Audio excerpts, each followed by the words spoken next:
Here I have Nissan Ariya Nismo, and let me show you how to use speed limit feature. So at the very beginning, let's start by using the dashboard behind the steering wheel. Then you need to use the right and left arrows to choose here the settings. So if you highlight the settings, let's press the scrolling wheel to enter the settings. From the following list, you need to find and select here the driver assistance, so the second option. Let's press OK button again to confirm it, then scroll down here to select the traffic sign assist. So as you can see, I've got this highlighted. Let's press OK to enter, and now you've got speed limit. So you can choose speed limit to warning. So this controls how the car notifies you when you are driving faster than the legal limit.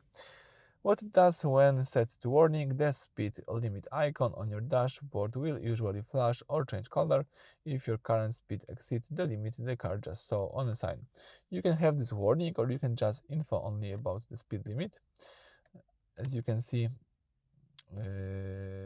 warning will also show you and also perform the audio sound. You can use info only, so you will just see the sign, or you can choose off. So if you find the flashing icon distracting, you can simply turn it off. So it depends on your needs, but I highly recommend to have this enabled.